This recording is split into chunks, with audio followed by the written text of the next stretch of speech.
What do you think, regardless of political ideology or what happened, like, what do you think about that in terms of how it hit you particularly and has sat so weighty? Like imagining he dies in a back alley or someone, he gets killed out of sight of cameras. And so you Yeah. never see it play out. Do you think it hits you the same way?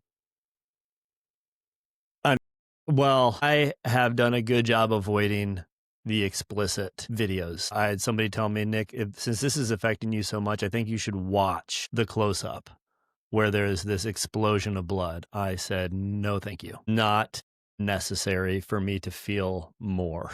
Yeah. What But what was the reason? What was the reasoning? Like get through it so you can get beyond it, kind of thinking. what he was thinking? Yeah. Well, his thought, so he's up in Minnesota. He actually knows some people at the Annunciation, right? Is that the church? Yep. But he's like, it's interesting how this affected me so much more. And his interpretation of of why that was because he saw it. He saw what happened in this Right. video. I'm like, okay, yeah, that might, but I think there's, and you could probably speak into some of this, the psychological side of it, but just the trauma. Yes, your own personal experience of trauma, but even just witnessing something so traumatic, what that can do as the eyes see something and it lands on the brain, and what that shoots through your body, the experiences that you physiologically experience. I mean, there is a level of trauma there, and everyone responds so differently to it. I mean, all the way from complete, I mean, just shock to mockery, which is crazy to how people cope with it. But yeah,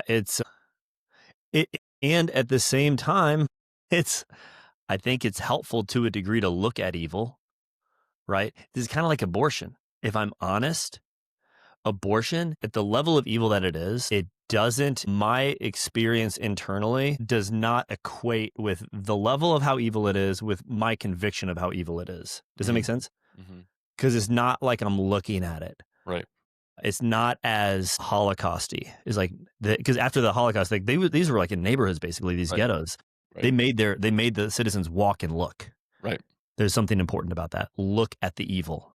Yep. Look at it. Yep. And there's certainly a balance there, but yeah, what comes to mind for you?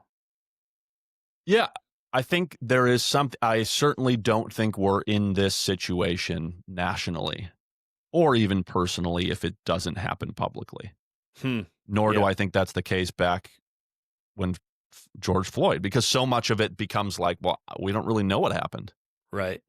Like he got shot, like, and then it's a big deal politically. Right.